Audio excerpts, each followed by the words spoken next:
Hello, this is Darren from darrenscorner.com, and welcome to part 8 of our video tutorial series on creating a web-based trivia game using JavaScript and Tumult Hype. So, to start off with part 8, again, go to darrenscorner.com, click on Tutorials, and go down here to part 8, and we're going to add a function called checkIfDone. And this will either reload the main page if we have more questions to go to, or it will jump to the credits page. We'll also be animating the credits. So we click on Instructional Files, Part 8. We can download that to the desktop. And if we expand it, we'll see, again, our background image, triviainfo.js, Part 8 start.hype, and 2 text files, Part 8 actions, Part 8 function. So let's look at our files here. In Part 8 actions, we're first going to update the initialize main tab, the answer clicked, I should say function, the remove wrong answer function, and the update main function. Most of that will be just getting rid of alerts. There's a couple minor changes that we'll put in there. And then we're going to, at 20 seconds, run a function called checkIfDone and talk a little bit about how that works. And then down here, we're going to be putting a little bit of animation on the credits page. So let's start off with some of these changes. So we'll open up Part 8 Start. There it is. This is what we should have at the end of Part 7. And again, we're not changing initialize splash, initialize main. I don't think anything major changes, but let's just do it for the heck of it. So let me see, lines 7 through 34 here. So 7 through 34, copy, paste. That's good. Answer clicked, I think we're just going to get rid of this alert and these other ones right there. So click there. Line answer clicked 46 through 56. So let's do line 46 through 56. Oh, we did make one change. Paste that in. Should look something like that. We did make one change of here, if they click the correct answer, the new value of window.currentscore is the old value plus the time that they clicked in. And then I got removed this. I put a comment there. So if they click the wrong answer, they just get 0 instead of before they were getting negative points. So I made one minor change there to answer clicked. Remove wrong answer. Again, just getting rid of the alerts that we had inside there. So copying those 3. Copy, paste. There we go. And update main. See, update main. I think that's the same. Yeah, we just have those 2 lines. So I guess we don't need to do that, but it says to do it, so what the heck, we'll do it. Get rid of that. Again, same thing inside there. Something like that. Okay, and file save. Okay. So we're at this point. At 20 seconds in the main timeline, we're going to create a function called checkIfDone and copy in lines XX through XX. Let's change that right now. CheckIfDone, lines 94 to 100. So 94 through 100. Okay, do a file save. What the heck? So let's see here. 20 seconds in the timeline. Scrunch that out.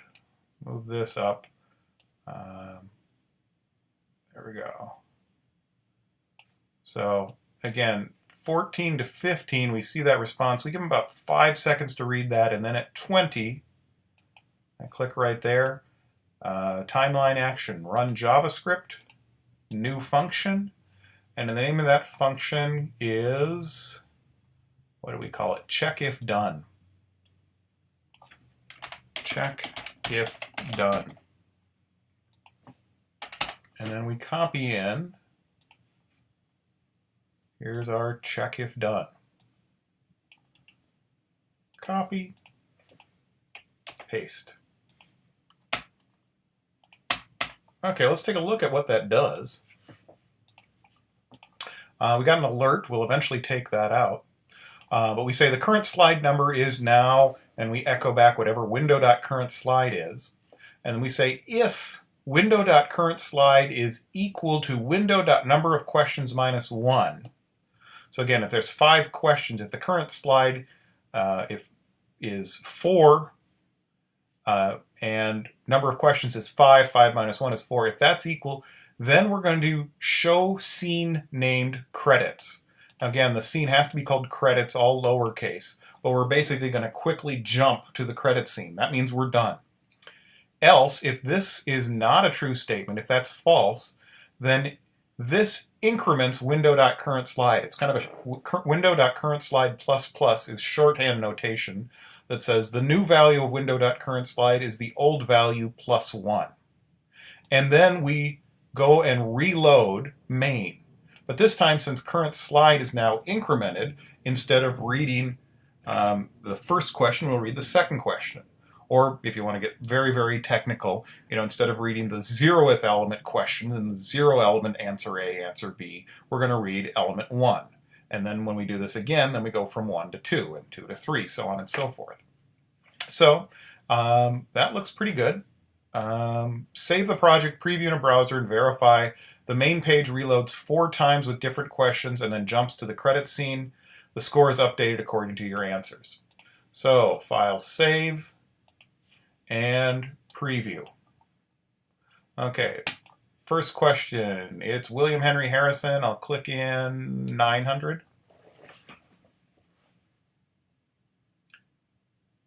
This will take a minute or two to kind of go through all this. It's about 20 seconds for each question. Okay, score 900. Woo! All right. And now the current slide number is 0, so it jumps to this one. Now we reloaded question 2 of 5. John Wilkes Booth shouted, "Sic semper tyrannis."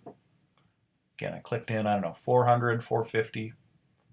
So we'll see if score goes now to, 1450, which means thus always to tyrants.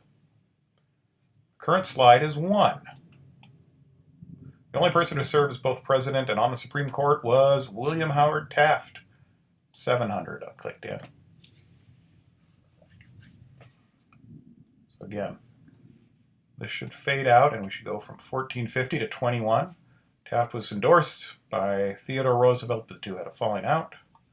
Current slide number is 2. Creation of the interstate highway system is primarily credited to Dwight Eisenhower. He was a general in World War II. He saw the German Autobahn and decided to model it. And question 4 of 5, so we got one more here. Current slide is 3. Formation of the League of Nations was strongly promoted by Woodrow Wilson. That was the end of World War I. And League of Nations lasted 26 years. Current slide number is 4, so now we should jump to the credits scene. Yep, you finished. Sorry, dog there. You scored this many points out of this many, yada, yada, yada. So, everything's kind of working the way we want it. We need to now modify the credits scene. Sorry about the dog in the background. So, in the credits scene, select message 1 and set the opacity to 0. Do that for message 2, 3, and the buttons. Hit the record button, and we'll see how message 1 is going to fade in from 0 to 1. 2 is going to fade in from 2 to 3, 3 to 4. We'll kind of take a look at how all those work. So, click on the credits scene. There is, oops, resize it. Again, using our unique ID, that's message 1. I'm going to set his opacity to 0.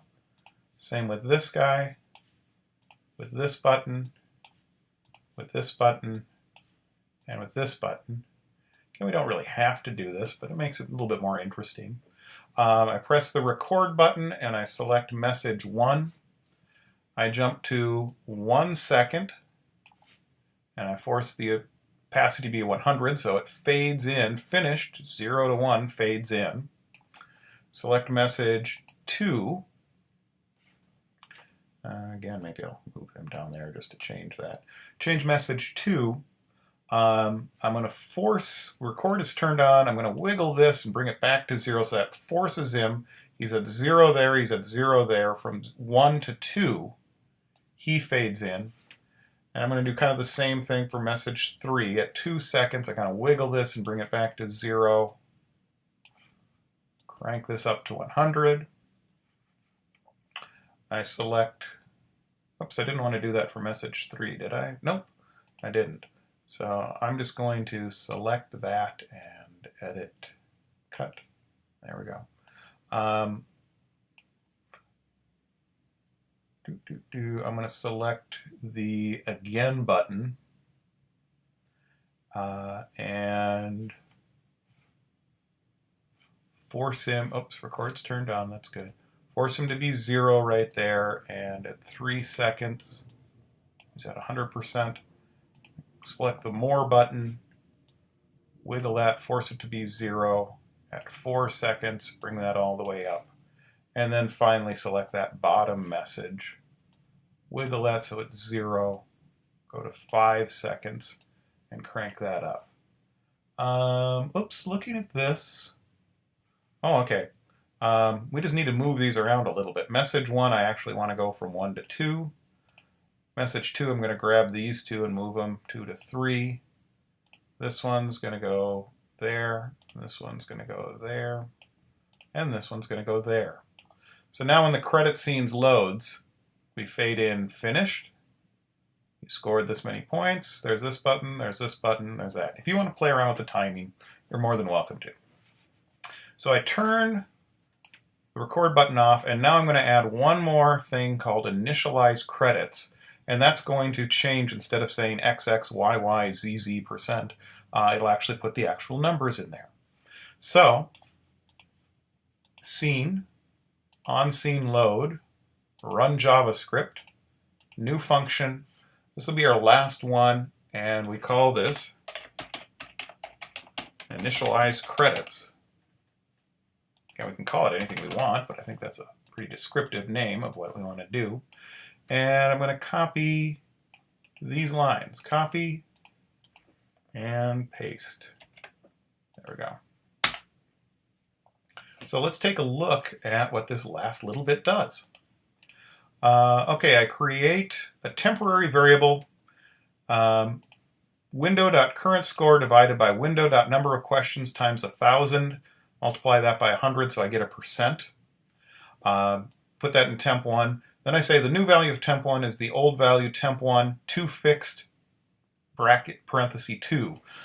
This will give us 2 numbers to the right of the decimal point.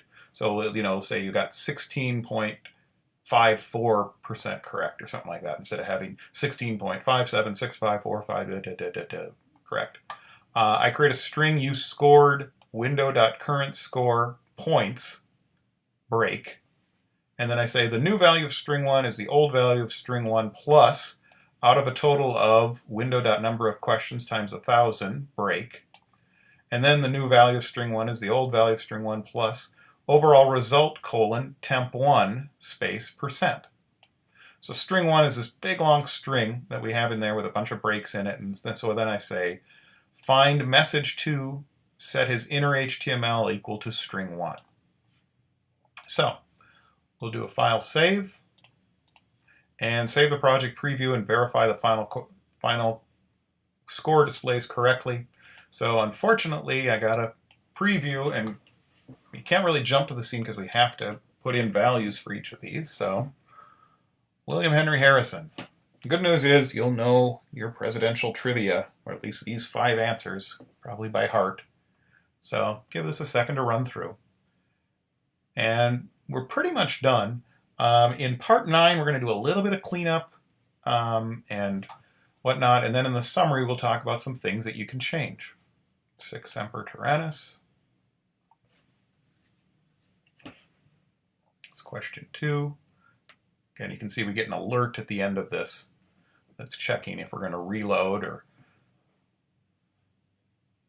And again, as I talked about in the introduction page, one of the nice things, this has 5 questions. If I want to do trivia, Taft, with 10 questions, 15 questions, 20, I just have to modify that triviainfo.js file appropriately.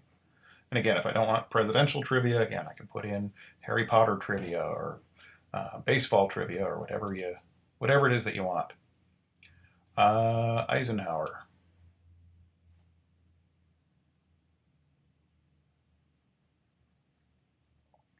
Question 4 or 5.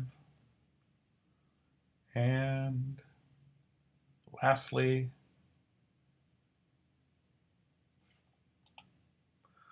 League of Nations, Woodrow Wilson. There we go.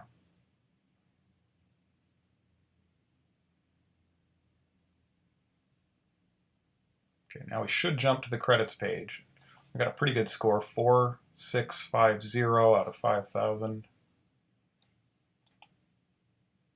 Finished. You scored 4650 points out of 5,000. Overall result 93.00%.